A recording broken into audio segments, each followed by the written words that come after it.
Hi, my name is John Cunningham. I want to spend the next couple of minutes telling you about a truly amazing and wonderful new provision of the Internal Revenue Code. I joke with my friends and say if there's any provision in the Internal Revenue Code which is actually sexy, it's 199A. That's what I want to talk about for a few minutes now. The section was enacted effective January 1st, 2018. So it's only been around for 13 months. Basically, what it does is it provides deductions of up to 20%, and I think you can get more than 20%, deductions from your business, your share of the business income of pass-through businesses that you own. So that, let's say you are a sole shareholder of a state law business corporation, taxable as an S corp, and the net business income after all expenses of that corporation is $100,000. You can get a deduction of up to 20% of that, a $20,000 deduction, which could save you several $1,000s in your federal income tax. The more your net business income, the more will be your deduction, obviously. So that's what it basically does. It gives you a deduction. What do you have to do for that deduction? You don't have to do anything except be a pass-through business. But if your business happens to be, let's say, a state law business corporation that's taxable as a C corporation under the 300s of the Internal Revenue Code, all you do is change from being a C corporation to something else, and then you can get the deduction. So really, there's about 50 million American business owners who can qualify for this deduction. It's simply amazing.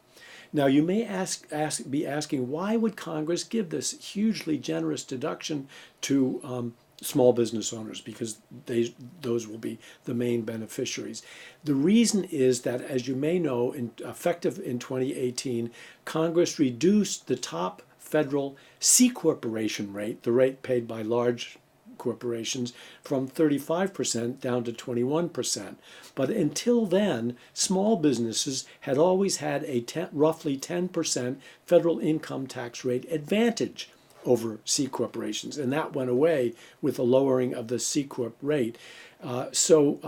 Congress enacted 199A to restore that federal income tax parity between C corporations and the owners of smaller businesses. So that's the reason that the section exists.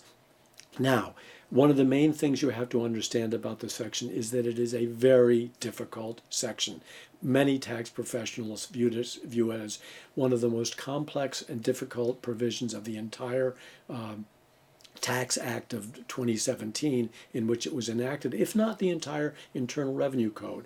Section 199A itself is about 4,000 words long, 9 subsections, written in dense taxese.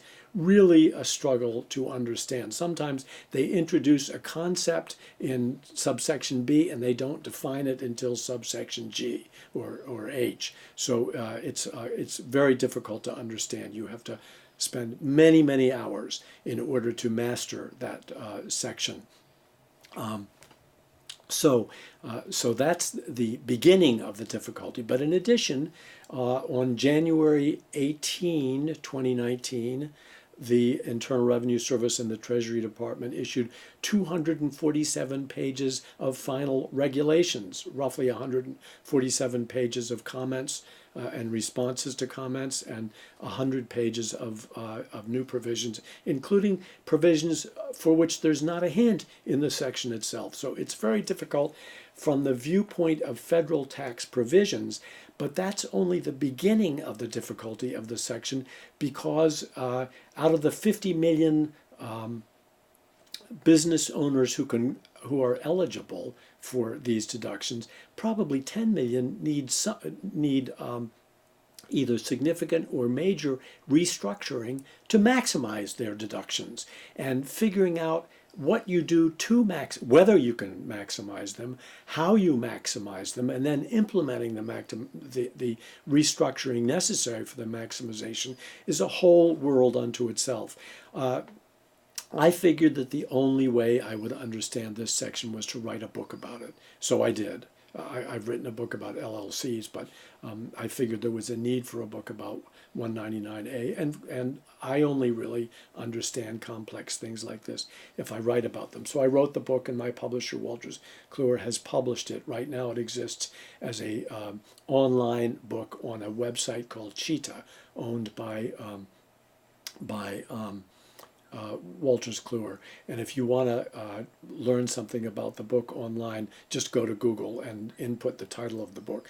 The title is Maximizing Pass-Through Deductions Under New Internal Revenue Code, Section 199A, a 199A Practice Manual. I know that's a long title, but let me give it to you again one more time quickly. Maximizing pass-through deductions under new Internal Revenue Code, Section 199A, a Section 199A Practice Manual. So that's the book. Now, the terms themselves of the statute provide that the statute will expire at the end of 2025. But I don't think it will because, well, it's a complex topic, but I don't think it will. And the main reason is there's 50 million beneficiaries of this statute. And by the way, not only individuals, but S corporations, partnerships, trusts, and estates can be owners of the pass-through businesses that get these deductions. There's 50 million of these people and entities. And I think Congress is going to have to extend indefinitely the section, or it's going to have 50 million enemies. And anyway, as I mentioned, it's a matter of fairness vis-a-vis C corporations. That's another major reason why I think the extension will happen. So there's only one book out there by a major publisher. It happens to be my book, the one I just described. If you want to learn more about the section, you can look into that book and access it online after you buy it, of course. Or if you'd like to talk more about 199A, just give me a call. I'd welcome your call. Thank you very much.